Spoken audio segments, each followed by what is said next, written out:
welcome to the Utah Puck Report. This is like the post-draft, post-free agent frenzy uh, wrap-up, kind of like just kind of get our heads wrapped around everything that's been going on episode.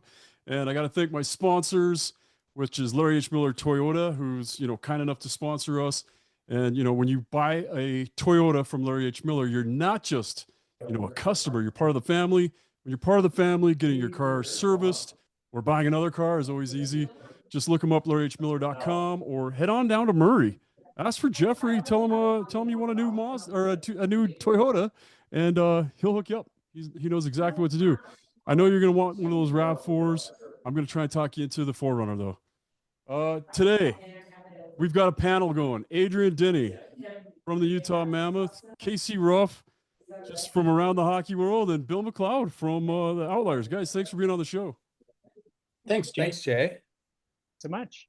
Where do you think we should start with this, Adrian? Do we start with the trade, or should we start with the free agency craziness today? Well, let's stay breaking news. Let's stay with the free agency and then talk about the trade. What do you think about that? Is that in the AP style book of journalism of what you're supposed to do? I guess so. And if you want to go like down to the wire, I thought, man, we could do this at 3:00, but I think we need to wait till 3:30 till everything kind of really does filter through. 5:30 Eastern. It's supposed to stop at 5:00 Eastern. And we had kind of a last minute deal come up. We picked up another goaltender. The Utah Mammoth picked up Vitek Vanacek from Florida. And everybody speculating thought Bill was going to go after his old boy Jake Allen.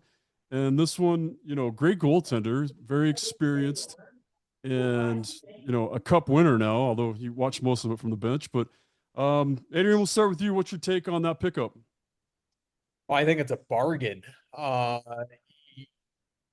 Depth is great, and the Utah Mammoth have depth across the board with a forward signed today, a defenseman, and the goalie, which was the latest one that we saw. And you see this, and the first question is Connor Ingram not coming back? And Bill has said it for the last 2 weeks. He said goaltender depth is a priority.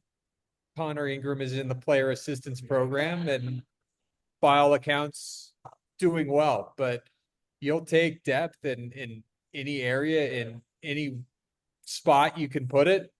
Leads to competition. It leads to great decisions that you've got to make. And Bill just telling us in his availability this afternoon, we're going to have a competitive camp, the most competitive camp we've ever had. And you love this signing, but I look at it like, what a bargain. This is a guy who 2 years ago won 33 games with the New Jersey Devils. So to add him to a goaltending department that includes Karel Vejmelka, 5-year deal, Connor Ingram, now Vanacek, and the two guys we saw in the American Hockey League last year that made appearances with Utah, and Matt Villalta, Jackson Stauber, not to mention the pipeline of prospects that we've got here, development camp. It's all great stuff, and love the signing and love depth, because you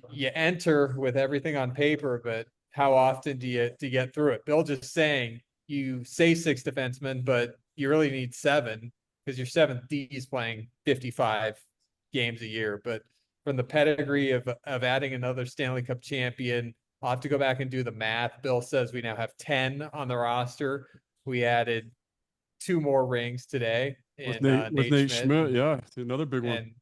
And now Vanacek, but pretty solid, and love it all. Yeah, and whether you're in the, whether you're taking EAP or not, you are going to have to compete for your job in the NHL, and it's not, you can't take it easy on a guy just because of whatever. And Connor can come in and he can compete like he's had to compete his entire life, his entire career, and fight for that spot. And like you said, when you're competing, it usually makes you play a little bit better, or it doesn't, but then that shows, and the right person usually gets that spot. Casey, we'll go with you. Were you surprised by the last move, or what were you? Did you think we'd pick up a goalie, or that the Mammoth would pick up a goalie, or what were you thinking? Well, yeah, I knew it was a need. I mean, this is the first time that I've followed a franchise as closely as I have. And one thing that's really stuck out to me is how long some of these players take to develop these positions. Good defensemen, really solid goaltenders. Jay, you're a goaltender, so I just kind of assume goaltenders must fall out of trees. And that's just not the case. Like some of these guys are getting drafted 18, 19, and they're cooking in the minors for 5, 6, 7, 8 years before they get their chance. And so obviously it's a need. Mental health is the most important thing at this time for Connor, but the fact is we just don't know, and we don't want to get stuck in a similar position where we were last year, where we're making call ups to guys who just need a little bit more development time. Yeah, I agree with that 100%.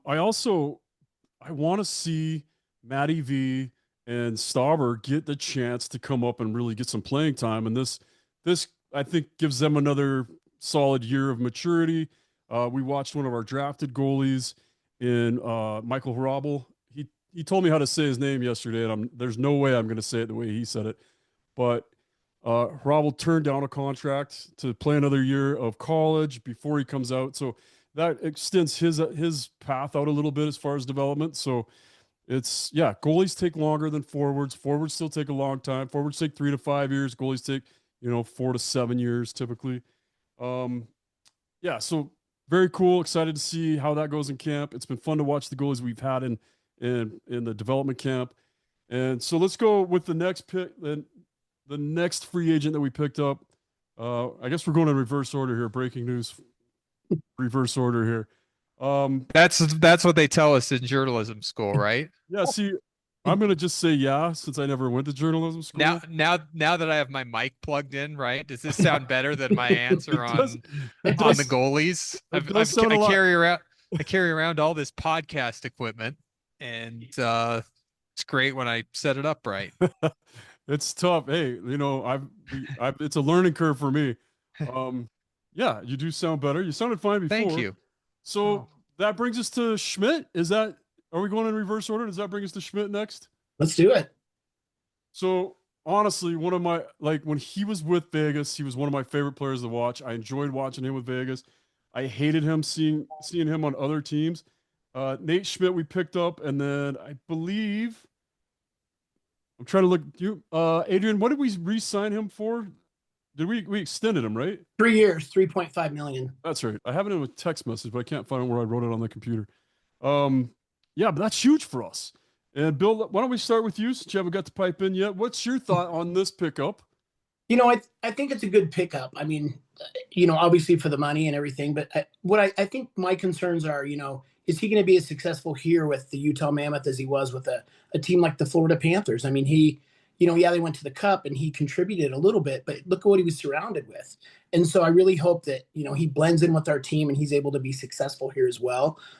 He's a great hockey player, but in the end, he's proven, with how many times he's been traded to so many teams, is the Panthers the team that he was meant to fit in with? And is that where he'll be most successful with? Or can he learn, take what he learned and come do that here in Utah as well? And that's what I'm hoping for. Yeah, that's probably what it's a big question though. Yeah, and I'm sure that's what they're hoping, is that now we have all the Stanley Cup championship experience. But just going over Schmidt's last few seasons, if this gives you any idea, just even going back to 2015, plus 12, plus 22, plus 19, plus 22, plus 11. He had 1 year, he had 2 years where he was minus with Vancouver, and then back into plus 15, plus 10.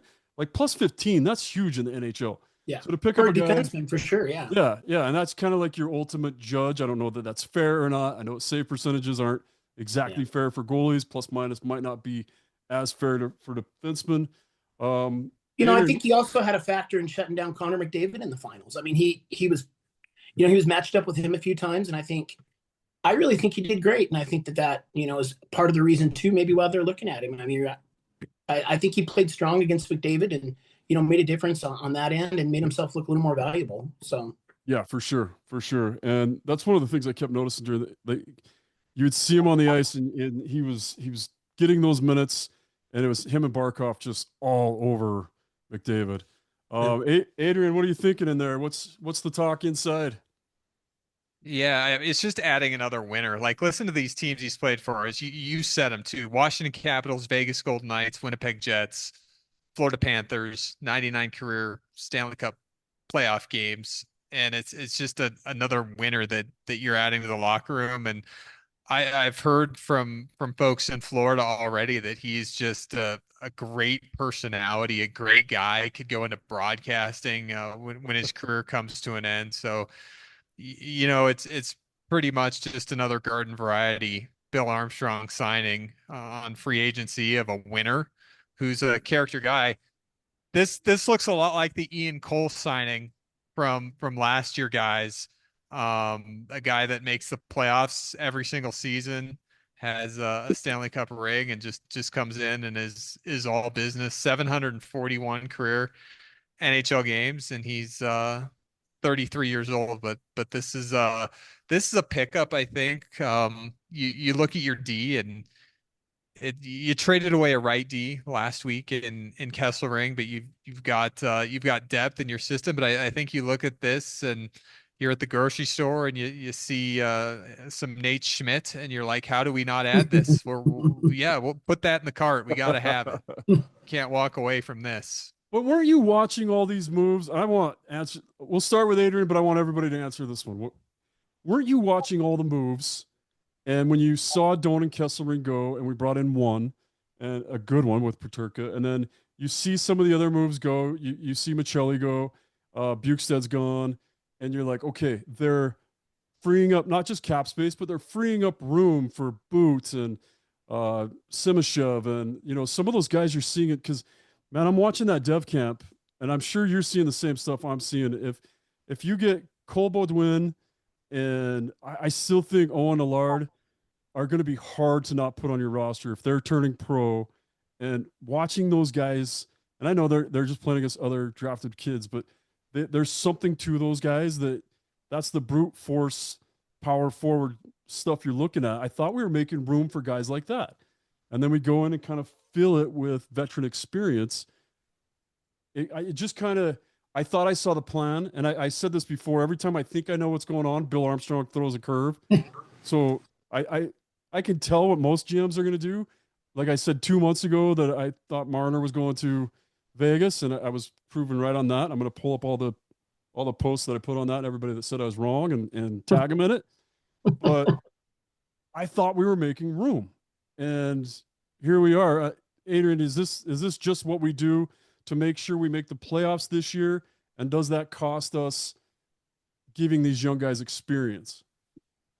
Tightening up loose ends is what Bill said about these signings, and you look at them, and you were in the hunt to make the playoffs the final week or two going into the regular season last year, and identified some spots that you wanted to improve on scoring. So you get Paterka, the size, the physicality, Tanev, Schmidt, because you can, Vanacek. So Veggie isn't playing 20 plus games in a row. He was great. Would we have done it if we had a backup like Vanacek or Connor Ingram ready to go? No. Those guys will develop. That's why we have an American Hockey League affiliate in Tucson. And when they're fully baked, they'll be ready to go. And they'll be able to step right in, like guys like Kesselring, like D. Simone, who's been in the AHL, Gunther, Cooley, Michelli, Carcone. Give the historical example is not all those guys are here, but the ways that they've stepped in. But I think this team is entering their window where they are ready to make the playoffs every year. And you loose ends is the way Bill put it. I think is the best way to add to it. And they're not long-term deals. They don't tie up cap space. They don't tie up roster space. We were lucky last year from a forward standpoint that nobody got hurt really the entire year. Gunther missed a month. Cooley missed 7 games. Defensively, we were snake bitten, but you take it if you can get it. And guys, what do we have now? It's still entered the day with almost 19 million in cap space, and it didn't go down that much by adding these three three pieces, veteran experience that know how to win. So that's fun. And Jay, watching this development camp, so we wanted more scoring, we wanted more size, we wanted more physicality. Well, it's all on the ice. It's all out there. We're not going to be entering free agency ever again saying that those are the things we need, because we got them. But over the course of 4 or 5 years of drafting and building this team the way that Bill and the team envision it, there they are. They're on the ice right now, and we're close to entering that window. And the first thing to opening that window is becoming a playoff team every year. Yeah, that does make sense. And it was funny talking to Bill yesterday. And this is the thing that blew my mind yesterday. I'm standing there talking to Bill Armstrong, and we're just talking. He told me about how they're bringing in their players, and everybody's assuming they're Jazz players now because they've got so much height all of a sudden. And then you've got I'm standing there talking to him, and I get an alert on my phone, and I look at my phone and see that we had just traded Michelli, and I'm like, you're standing right here. Like, shouldn't you be? I guess that was already done before you came walking out, obviously, before we found out about it. Casey, talk to me about what you're thinking. You're seeing all this stuff going on, and what were you thinking before today? What did you think would happen before today based on what you thought we needed and what you thought we had in camp? Well, there was all that talk about landing the superstar, kind of in the peak of their career and spending tons of money. Like Adrian said, like with cap, we had the money to spend, and would we lure somebody like Sam Bennett or Mitch Marner to Utah? And I was never on board with that as an idea. I think you end up with really bad contracts. We just see teams get stuck all the time in that kind of situation. So I think what Adrian said really makes the most sense. With the cap space we have, we got these, veteran players on shorter contracts that are not very expensive, especially with the cap going up. 3-year contracts. That's a great situation to land some veteran players. And I'm glad that's kind of the person that we targeted. The people that we targeted were, they're veteran players. We're not tying them down for 7-8 years, committing, maybe 10 figures to stay here. We do have kids on the come up, and we do have kids that are going to be ready eventually. Maybe some are ready now, but I think we saw it with Mavlam last year. Like, we were so thin at defense, we had to pull him up, and he played amazing. He did great, and everybody loved him. But that's a great example of a player who needs more time to cook. Man, he needs to add size. He needs to add skill. He went back down to Tucson, and according to Adrian, I didn't think he had the very best standout season, even going back to Tucson. And so to give these kids their dues, and yeah, it might be frustrating to go back and play in the A when you want to be playing in the NHL, but you could also burn somebody out of their pro hockey career by not letting them develop, and they get, thrown to the side where now they have an opportunity to develop. And so I love the additions. I like, again, the type of player that fits that contract that we're trying to fit. And like Adrian said, like, our cap didn't go up by all that much, and definitely adding some key pieces to the team. One more thing there. Sorry, Jay. One more thing, Casey. Yeah, Bill said it. John Ferguson, the assistant GM and the general manager of Tucson, has said you can't bake for long enough in the AHL, but you can come to the NHL not baked enough.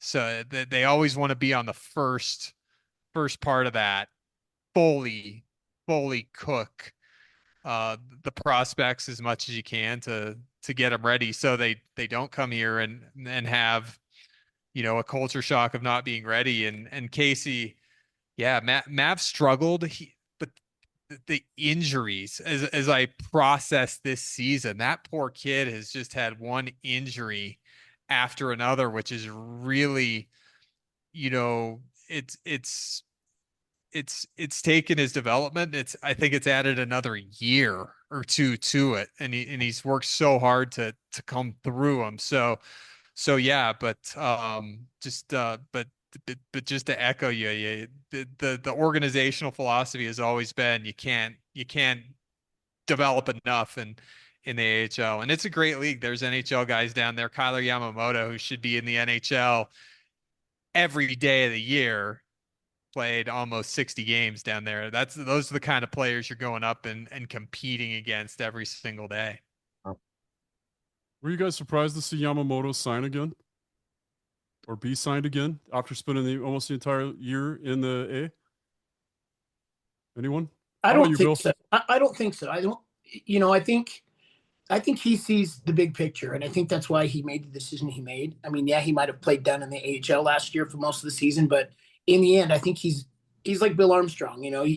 This team's been in development, not just these last couple of years. He was doing things in Arizona for this team over several years. That I really see his vision, and I think he's got a plan, and But I think no, I don't think it's a bad move. I think he wants to be a part of a cup team, and I think everybody does, and so it doesn't surprise me that Bill Armstrong's, making the moves he's making. He's looking long term, and you bring in these short term players, and one, they want so much money.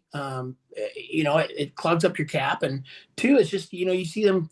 They're shopping around for teams all over the place, and so you don't know if someone's going to be loyal to us, like a Patrick Kane staying with the Detroit Red Wings, and so it's hard to find that player, and so yeah, I think these are all great moves.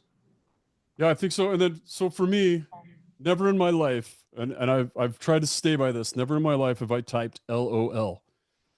But today I had like a laugh out loud moment when it came across the screen that we signed Brandon Tanev, because that guy's his yearbook picture, or whatever you want to say, every year with that, yeah, the zombie ghost look is so What was he hilarious. thinking? And he's such a great player too, Yeah. for a 33-year-old, tons of NHL experience to come in. And he's been part of, he was with the Kraken as they were kind of a new team, or when they were a new team. He's somebody that people add for value. He's somebody that we picked up for hardly any of our cap space. And here we go, another seasoned vet that can play both left and right wing, and just kind of a utility, but more of a third, fourth line guy. What were you guys thinking when you saw that? Adrian, let's start with you again. Yeah, he's physical. The word Bill Armstrong used just a few minutes ago was he's had people call him today and say this guy's going to be a cult hero in Utah. So I think we've just added another fan He'll take favorite over as for well. spicy tuna. Yeah. And Jay and Casey and Bill, I went into today knowing exactly what Bill was going to sign, but not who he was going to sign, because we saw the proof of concept last year with Kevin Stenlund and Ian Cole on day one of free agency, and you see the term of the deal and the type of player and the pedigree. I just wasn't sure who. So you look at it, it wasn't a long list. With the salary cap going up this year, teams were able to re-sign their players easier than usual. How many times have we seen it last couple of years? Florida wins the cup. Vegas wins the cup. Colorado wins the cup. They can't sign all their guys. There's just no way. It's impossible. This year, Florida was able to do so. Cap goes up, everybody compromised.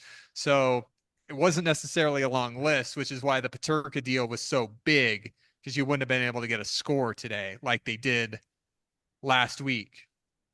Liked the name, had no idea, even with a short list. Bill kind of gave away Denoye last week, that he gave us a couple winks in his press conference before the draft, that Denoye, even mentioned it by name, might be the guy, but I had no idea, but I knew it'd be this type of player, just didn't know what his name was going to be. So when it came up, ding, loved it. Let's go. One of the things I said on the radio is I thought Bill has a way of finding the exact right part to put in the hole that we have, and sometimes you have to look that player up, because maybe he's not somebody that stood out on a team you watch a lot. At least in my case, and that was even kind of the case with Paterka. When I first heard the trade, I'm like, man, we're trading away a 23-year-old kid with so much, potential. And then I looked, I'm like, oh, we're getting a 23-year-old kid that's already proven himself in the NHL and can put the puck in the net. So it made sense. But yeah, kind of a surprise. Don't beat yourself up, Jay, because he was in Buffalo. They play all their games at 5 p.m. They're never on TNT. They're never on ESPN when we come home to watch the Wednesday night games, right? the midweek games, and they haven't made the playoffs in 14 years. And we played him twice, and he scored 2 really nice goals against us. So that's why you haven't seen any of JJ Peterka. And I just keep doing it. I did it again last night. Just keep pulling up all of the goals that he scored last season, all 22, and watching them strung melted together. Holy cow. You posted that. You posted the YouTube Yeah. video of every goal he scored last year. And Casey and Bill, I don't know if you guys saw this, but everything he shot, one, he looks like he has a deceptive shot. Two, he shoots from wherever he gets the puck and he doesn't hesitate to shoot, not afraid to chase, but also fits in really nicely on that right side for the one timer. If you put Gunner on the left side and somebody up top on that bumper quarterbacking, all of a sudden our power play that struggled for a while last year looks a whole lot better going into this season. Casey, what are you thinking? Yeah, no, absolutely. It was a tough day for most of us because again, like you make that trade 10 times out of 10 times. That's a bargain. I saw a lot of, people saying like Buffalo got fleeced. Buffalo obviously is just doing what Buffalo does, where they take a young kid, develop them, and then trade them away so they can go win the cup with some other team, and Buffalo could just stay stuck not making the playoffs. But there's also the personal side, like you said, like losing Donor, losing Kess. I mean, I was just reflecting like the day before I was doing a stick and puck out in West Valley, and some little 10-year-old kid is wearing a Kesselring jersey, and so it's going to be hard conversations, and we love these guys in the community, and what they mean to us. But as hockey is a business, it's pretty exciting, especially that thought, like you mentioned, of kind of a mirror image on the other side of the ice to Gunther, and the possibilities there could be pretty cool. So yeah, as far as the trade goes, I thought that was an amazing move. So, Bill, what are you thinking now? It costs us our OGs, the original gangsters that we had on this roster. That there's always going to be some, I don't know, some special place in your heart, some sympathy when they get traded, or some ownership or companionship or something with those players that we had here at the beginning, whether we got to meet them or not. And Adrian, I know it's got to kill you because you spent so much time with Doan, but Bill, what do you think about being able to give up those pieces, those players that we had for the original year in order to make the team better? I think, with the NHL being new to Salt Lake City, I think our fans need this. I really do. They need to understand that there's many parts of the NHL in hockey, and unfortunately, business is one of those parts. And so you get attached to these players, but I think with this happening so quickly with those players, it's going to give them an opportunity to see exactly how the system works. And, and I think we've got a lot of love left for new players in this city.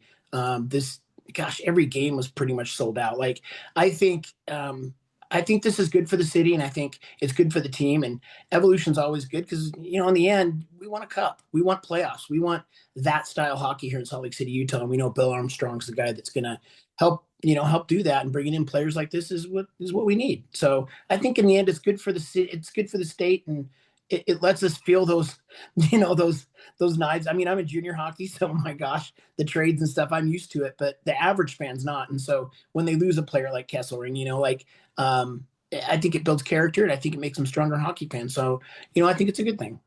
Here's another thing, Bill, to that attachment. I've never seen this before. A team that started the year and finished the year with the exact same roster, right? Yeah. We didn't go through anything at the trade deadline. Everybody that finished the year was here at the beginning. So we had 82 games with every single one of these guys. So getting attached, absolutely it happens. And I think it's awesome when you look at the big picture, right? We loved Josh Doan, Michael Kesselring, Kessel King, and the donors and all the cult hero stuff that they brought with them. But it's just another thing that shows the instant connection that these players made with Utah from day one. Yeah, and you're watching social media too, and you see, when they make these announcements, of course they tag the players, and my gosh, the response from the Utah fans, just welcome to the team. Like, they're already welcoming these players to Utah, and it's overwhelming to see just how strong our hockey community is after just having an NHL team for 1 year. I'm blown away. So, Casey, whose jersey are you ordering for this season? Dude, I was just gonna say this is the last time I ever buy a jersey with a name and number on it. Last time.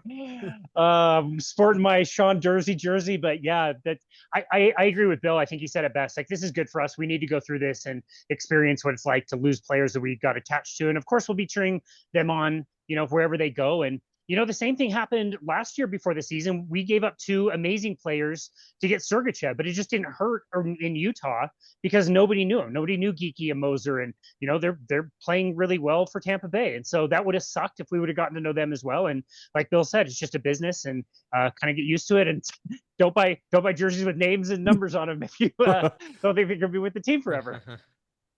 Yeah, that might be a lesson for a lot of us, right? Because there are a lot of those jerseys that are the Kesselrings and the Dones, all those girls for the donors. They're a great group. Let's talk about Caleb Denoyer just for a second here. I guess we kind of knew it was coming. I had the two that I thought we were going to pick. I knew Denoyer was up there. After the pick, I'm like, okay, Martone I thought was my guy, even like the Martin guy. But then when I watched more game tape, and I did see Denoyer play in the Memorial Cup because I was watching the Utah kid.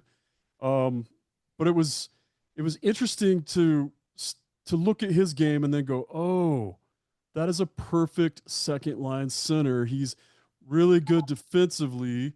And like you say, like he'll go back. Well, now the new option is he can go play college for a couple of years too and get NIL money. So mature that way, get bigger, stronger, play less games.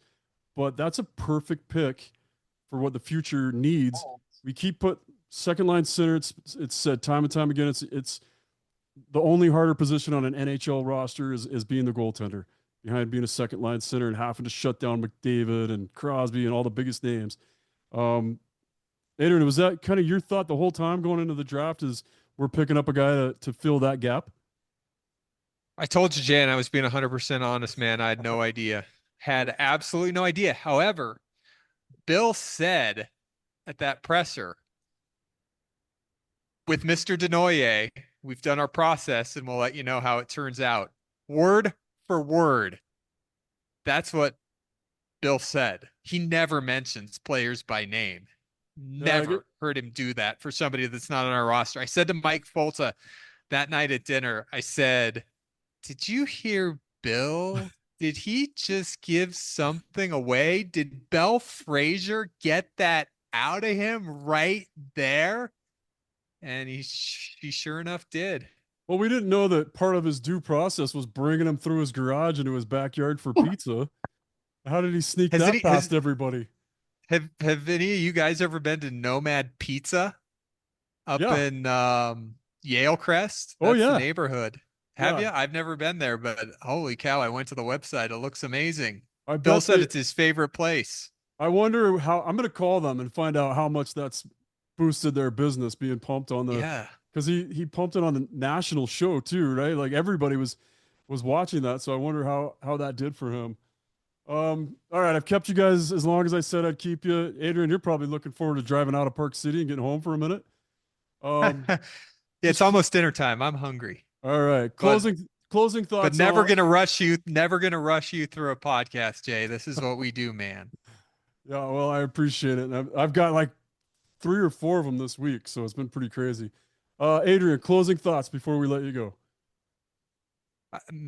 A+ for July 1st. I think they checked every single box that they wanted to. You added scoring in the trade. You added some grit with Tanev. You added Schmidt because you could. And you got that goaltender depth. Everything Bill listed off going into this, he got today. And he said, yeah, I'd like to get some sleep now because I think it was Bell asked what's next, and he said I'd like to get some sleep. So isn't it awesome? Like I love this. I love this sport. I love the calendar of this sport. Okay, because it's July 1st. This kind of puts us into the off season for the next 2 months until rookie camp. Right, stuff's gonna happen. Schedule's gonna come out. We'll have some moves here and there. But now we get to go into the summer, enjoy July 4th. August is always the big vacation month for everybody that works in hockey. And I think Bill and the staff for going into it after a great development camp. Bill said it here. It's like there's no team in the NHL that has 5 first-round draft picks in their development camp. Like to watch that, to make the trade, to have the draft, the free agency. It's a nice thing to go into. Probably for Bill, 6 hours of sleep before they get back at it tomorrow. Do you think he's done with free agents? Yeah, I think the roster's set. I think you're good. Obviously, if something comes along, if the phone rings and there's another opportunity to get somebody like Nate Schmidt, yeah, throw that in the grocery cart and go to self-checkout. Sure. But I think they accomplished every single goal they wanted today. And I look at it. Did anybody in the NHL today sign 3 free agents? Because it was a pretty sleepy day. There was not a lot on the market. As I said earlier, with the cap going up, teams were able to re-sign their guys, and it was a what's the word I use here? It was a garden variety free agent class. It wasn't a super free agent class. It was a just okay free agent class, and for Utah to get 3 guys, that's awesome. Yeah, pretty big. Casey, what are your closing remarks? Man, it was just fun. That was my first July 1st that I was really tuning in and pulling open my phone and checking Twitter and listening to NHL Network. It was fun to kind of follow along. And I agree with Adrian. I think we've done a great job building a really dynamic and fun team. And we kept a lot of our same pieces. We've got a lot of assets in development and a lot of trades, in the future. We've got draft picks, we've got money to spend. So yeah, I think I'm pretty happy with the way things are. And like Adrian said, if an opportunity comes along, you got to take it, especially if the price is right. But for now, I'm quite content to just let them, continue on the course and see how these guys get along together. All right, Bill, what do you got? This is year 2 going into Salt Lake City with the NHL, and we're no longer the Utah Hockey Club. We're going to be the Mammoth now. And so I'm excited for all those firsts again, and I think we're going to get a great year of hockey, and this team just proves it. I mean, I feel good about the team moving forward and, especially the new players, but I'm also excited for the returners. And I think we've got a solid roster. I really do. And I know I've been telling this to people for a long time, but I think we almost made the playoffs last year. And I think this is our year. I think we're going to dive in there, and I think we've got the team for long-term playoffs and maybe a cup down the road. So I'm really excited about the changes. It's been fun watching all the July 1st stuff happen, especially with the trades and I was at the NHL draft last year, couldn't go this year, but I think it's been a fun, dramatic, especially with that one kid, his mom died, his billet mom died. It's been a huge year this year it just seems a lot more crazy than normal. So I'm excited to be a hockey fan, and I think I'm in the right place in the country to have the best experience with it. So I'm excited. Thanks for having me today. Man, well said. Well said by all of you. I'm just going to say the same thing. Like, it's been fun to watch, and I think, I get accused of being just a Mammoth fan or whatever, but it's a lot of fun to watch this team, and it was a lot of fun last year. And I think we upgraded everywhere we needed to upgrade, or everywhere we could upgrade, we upgraded. And if we barely missed the playoffs last year and we already made some upgrades, I do want to see some of these kids get some games this year, but I don't want to see it because of injury. So I don't know how you balance that. So, I'm just in it to see what happens, and I'm excited to be, I guess, a journalist that gets to cover it and podcast on it and talk about it. And I don't know. I think the fans are in for a big treat, and I just want to thank you guys all for being on the show. And before I go, anybody got one more thing to add, or should we end it here? All right. Sounds like we're done.